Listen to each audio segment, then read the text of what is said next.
वो सो रहा है, वो देखो उनको निकालो भाई, उसको सीधी રીતે પૈસા ક્યાં આપણે વયા જાવી તો આપણે ભાવનગર વાળા થોડા કેવા યાર.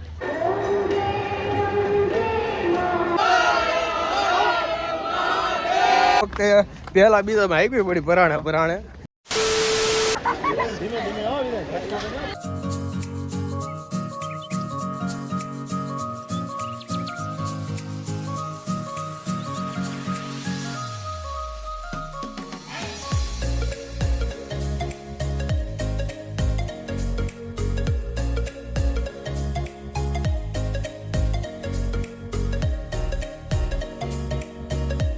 આપણે ગંગા મૈયામાં સ્નાન કરીને અત્યારે પૂંજા બધી થઈ ગઈ છે અને નાહવાની બહુ મજા આવી. પહેલાં તો પાણી એટલું ઠંડુ હતું કે જાણે બરફમાં આપણે કેમ બરફમાં પીડ્યા હોય એટલું બધું ઠંડુ પાણી હતું. અને સવારમાં તો ગળદી ઓછી હતી. અત્યારે જે ભીડ થઈ છે ભાઈ એની વાત જવા જ. અમે સવારે 8 વાગે આવ્યા હતા, બધું શાંતિથી પતી ગયું, વિધિ પતી ગઈ, નાહવાનું પતી ગયું. અત્યારે જે ભીડ થઈ છે અને હાથે આઠમનો અત્યારે જે તહેવાર હાલે છે એટલે એને લીધે તો વધારે પડતી જ ભીડ છે. એને ફૂલ મજા આવે. હવે તડકો લાગે છે, ઠંડા પાણી તડકો તો ભાઈ ભૂકા કાઢે એવો લાગે છે, કેમ કે પાણી એવું ઠંડુ હતું ને હવે તડકી એવી પડે છે ને આમ સીધી તે કેમ લાગે દિવાળી સેપી દીધું ને એવું લાગે છે. ગાંડું પબ્લિક.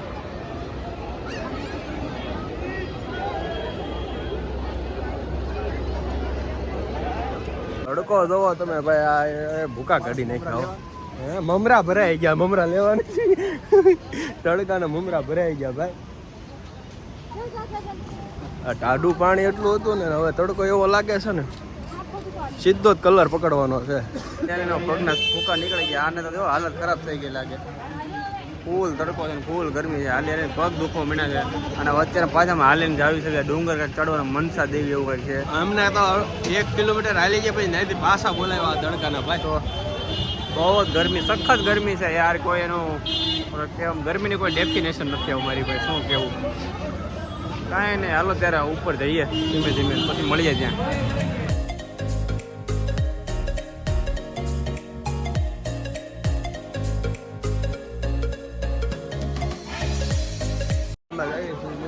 મંદિરે બરાબર મારી રીતે થતું હોય છે એટલું ખબર, આપણે અડધો કિલોમીટર જેટલું થતું હોય છે.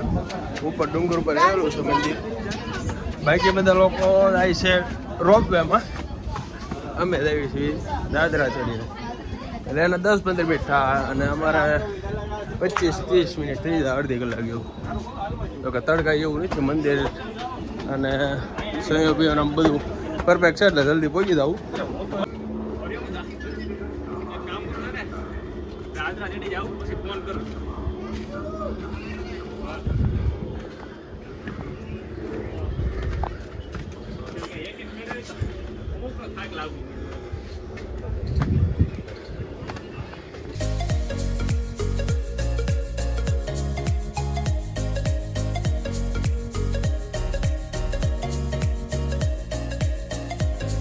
અડધું બહાર થઈ ગયું છે હવે, અડધું બાકી છે.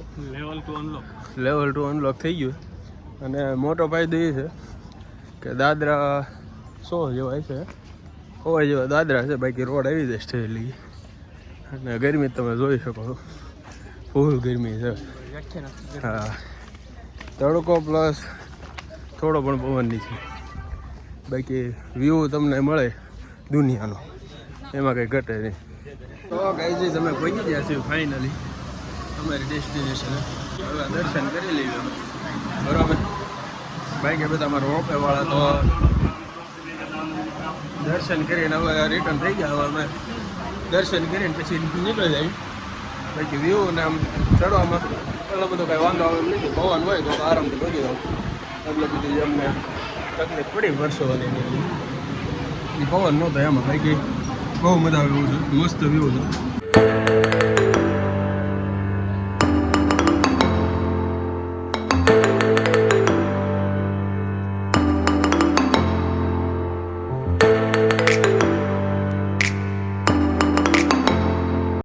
દર્શન કરીને અમે રિટર્ન થઈ ગયા છીએ. બ્રેક લાગતી નથી રિટર્ન. હા, જાતી વખતે પહેલા બીજામાં આવી પડી પરાણે ધક્કો મારતા મારતા. ને અત્યારે ટોપમાં હાલે છે. બ્રેક મારવી પડે, હેન્ડ બ્રેક ક્યારેક તો મારવી પડે. ભટકાણો. હા, એક બેન ઠોક્યા હેઠા બિચારાકને. અમથા અત્યારે ફૂલ ટોપે ટોપમાં જાય છે. તમે એકવાર આવો હરિદ્વાર તો ચોક્કસ મુલાકાત લઈ જાઓ એકવાર. બહુ સરસ એવું મંદિર છે અને અમારા સારા એવા દર્શને થઈ ગયા હતા. ભીડ બહુ ઓછી હતી અને અંદર ફોટાની અને વિડીયોગ્રાફીની મનાઈ હતી એટલે તમને દર્શન ન કરાવી ગયો. બાકી આવો તો એકવાર ચોક્કસપણે દર્શન કરવા આવજો. બહુ મજા આવશે અને બહુ સરસ એવું વાતાવરણ વ્યૂ છે.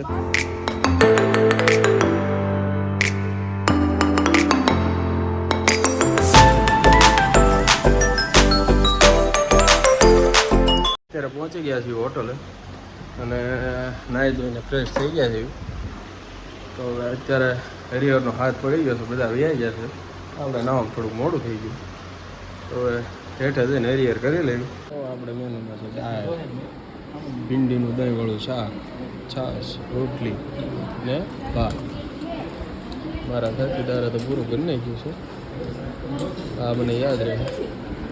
બાકી બધા ઉપાડી લીધા કોબા. બહુ સ્વાદિષ્ટ લાગે છે. હવે આપણે ઉપાડી લઈએ. તો મિત્રો હરિદ્વારમાં સસ્તી અને સારી કોઈ સ્ટે હોય તો એ છે વીરધામ પૂપતવાલા. તમે જોઈ શકો છો. અમે અહીંયા જ રોકાણા હતા. અહીંયા એક દિવસનું રૂમનું ભાડું 1200 રૂપિયા છે. અહીંયા જમવાની પણ વ્યવસ્થા છે. તમને 3 ટાઈમ જમવાનું પણ મળી જશે. હું તમને મિત્રો અંદર લઈ જાઉં.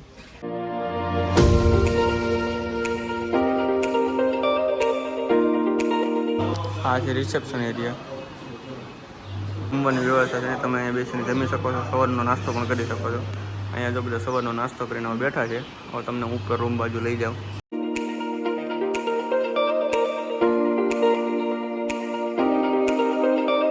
અહીંયા બધી વાસણ ધોવાની અહીંયા આગળ વ્યવસ્થા છે. તમે જે હોલ જોઈ શકો છો તેમાં તમે સપ્તાહ કરી શકો છો. જો તમારા હરિદ્વારની અંદર સપ્તાહ કરી હોય તો મોટો હોલ છે એક. તો મિત્રો અહીંયા આગળ 3 માળ છે એટલે લિફ્ટની પણ વ્યવસ્થા છે. તમારા લોકોને વધારે સામાન હોય તો તમે લિફ્ટમાં પણ લઈ જઈ શકો છો. આપણે જઈશું દાદરાથી. બીજું બાકી આ બધું અહીંયા તો કામ શરૂ છે. આ દાદરા છે. અહીંયાથી ઉપર જવાનું છે આપણે. ચાલો મિત્રો તમને એક રૂમ ટૂર કરાવી દઈએ. તો મિત્રો આ છે આપણો રૂમ. આ ડબલ બેડનો બેડ પણ છે. આ તમને નીચે ગાદલાની 2 વ્યવસ્થા મળી જાય. તમને 2 ગાદલા આપશે. એક અહીંયા છે. તો તમે એસી શરૂ કરો તો તમારે રૂમના 1400 રૂપિયા ભરવા પડશે અને એસી શરૂ ન કરો તો 1200 રૂપિયાના રૂમ થશે. અહીંયા ગેલેરી છે.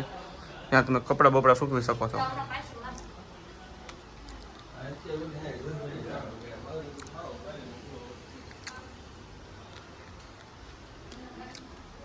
તો આ છે આપણો રૂમ. તો જાગીને એકદમ ફ્રેશ થઈને આપણે જઈએ. ક્યાં જાય છે? કંકન જાય છે. ત્યાં કયું મંદિર? કંકન માતાનું મંદિર છે. આપણે રિક્ષાવાળા ગોતે. રિક્ષાવાળા બાર્ગેનિંગ કરીને જવાનું છે. એમને સીધી રીતે પૈસા ક્યાં આપણે વયા જાવી તો આપણે ભાવનગર વાળા થોડા કેવા યાર બાર્ગેનિંગ થાય છે ને. અમે અહીંયા હાલવા સવારે આમ જ કર્યું હતું. પછી બાર્ગેનિંગમાં મેળ આવી ગયો. અત્યારે એની આઈડિયા અપનાવ્યો છે. હવે અત્યારે મેળ ન આવ્યો. કાંઈ નહીં, આગળ જઈને હમણાં મેળ પાડવી. એમને કાંઈ આપણે થોડા મૂકશું. કાંઈ નહીં, હાલો એક તો રિક્ષાવાળો ગોતીએ પહેલાં મને ત્યાં મળીએ.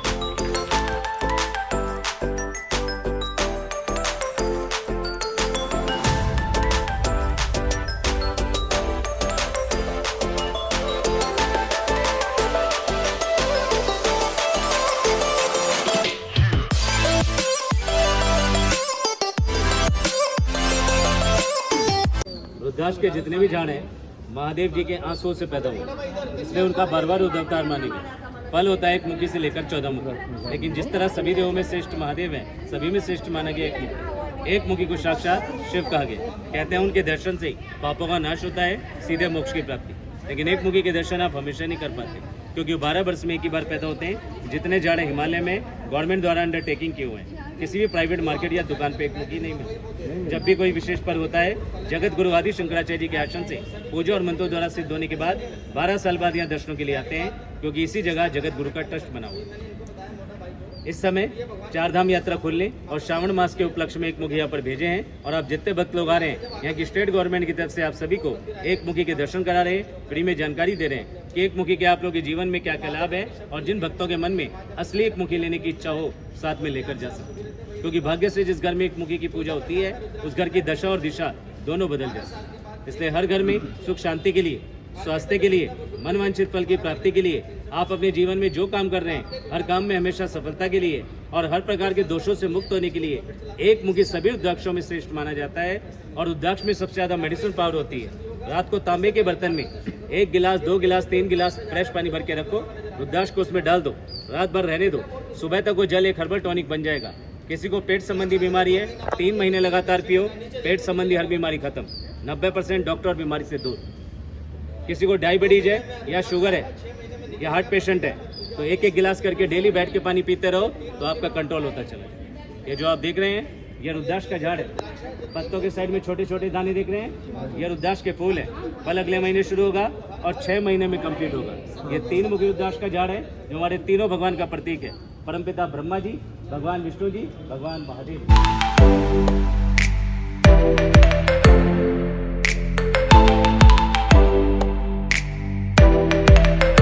અત્યારે આવી ગયા છીએ બીજા મંદિરે, ભોળાનાથનું મંદિર છે અને ખનખન મંદિરનું નામ નથી, આખા એરિયાનું નામ છે। આ એરિયામાં ઘણા એવા મંદિર કવર થઈ જાય એટલે એક રિક્ષા લઈ લેવાની કાં બંધાઈ લેવાની, એ આજુબાજુમાં તમને ખનખનમાં જેટલા મંદિર આવતા હશે એવા બધામાં તમને દર્શન કરાવી દે, શાંતિથી દર્શન કરી લેવાના।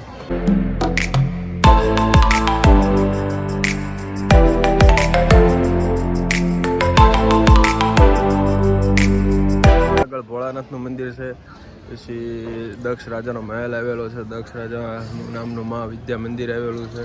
દક્ષ રાજાનું ઘણું એવું છે, મહેલ છે, મંદિર છે, ભોળાનાથનું મંદિર છે, પછી મા સતીનું કુંડ છે, ઘણું બધું જોવા જેવું છે અને મંદિર બહુ સરસ એવું છે।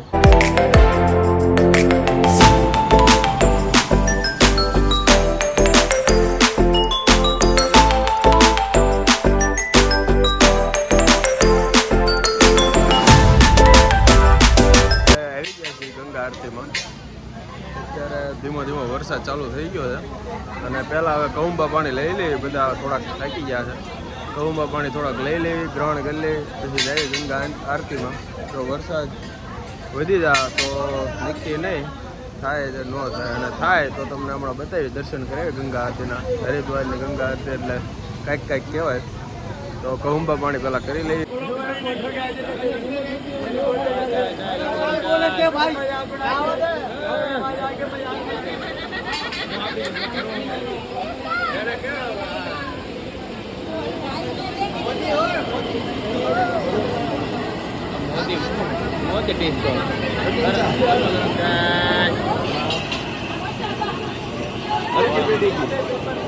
ચા પી રહ્યા છે, કેમ છે?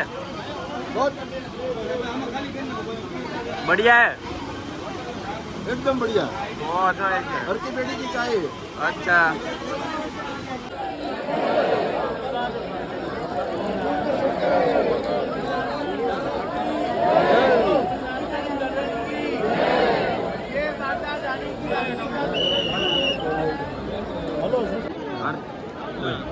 आरती के समय ऐसे पानी में नहाना नहीं चाहिए। आपको समझना चाहिए कि 7 बजे अगर आरती होती है तो उसके 15 या 20 मिनट पहले पानी से निकल जाना चाहिए। लोगों को ये समझ होनी चाहिए थोड़ी। यहाँ अगर आप आ रहे हैं हरिद्वार घूमने के लिए तो आपको पता होना चाहिए कि शाम के 7 बजे से पहले आप साइड में घाट पे चले जाए आरती के लिए। यहाँ पे गंगा मैया की आरती करे या इन लोगों की आरती करे, ये समझ में नहीं आ रहा। वो तो ऐसे देखो वो सो रहा है, वो देखो उसको निकालो भाई, उसको कोई निकालो, सेंस ही नहीं है।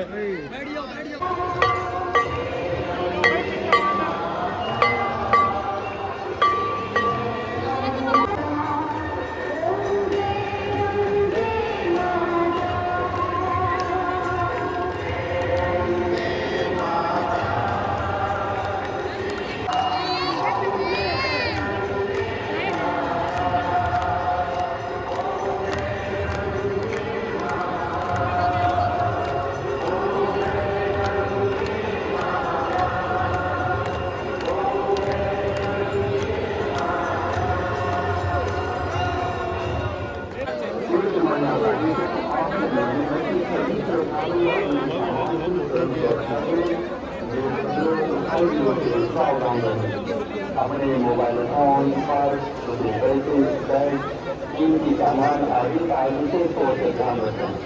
अपने बच्चों उनको के हाथ पकड़ कर काम करें, उनकी जेब में अपना मोबाइल नंबर अवश्य रखें।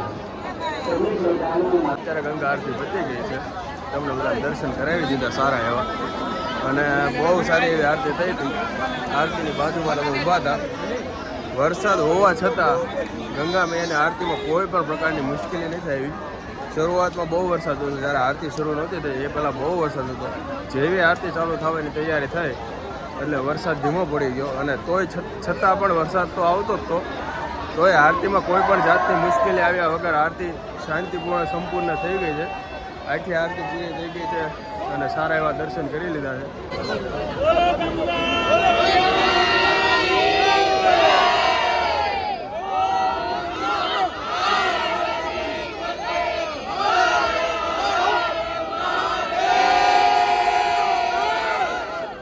તો અત્યારે જમવાનું છે ઢોકળાનું શાક, કઢી, ખીચડી, ભાખરી અને છાશ.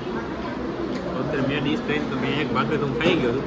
પછી યાદ આવ્યું એટલે બ્લોગ તો જે આપણે શરૂ છે બ્લોગ, એટલે પછી મેં ભારતને કીધું ભાઈ વિડીયો તો ઉતારાવો મારો. બધા જો અત્યારે થાળી બળી લઈને બેસી જાય છે, અને શાક ભાઈ એમાં કાંઈ ઘટે નહીં, તમને ઘરની યાદ ન આવે એવું ઢોકળીનું શાક બહુ છે, જોરદાર બનાવ્યું. અને ભાખરી નાની નાની બહાટી. હાલો તો જમી લેવી, બરોબર ને વિશું? ગ્રીન ઉપર હાલે, ઉપર હાલે હાલે હાલે. તમારે પૈસા પ્લસ તું નાને પેલા બોલી હતી, બે વખતે બોલી હતી.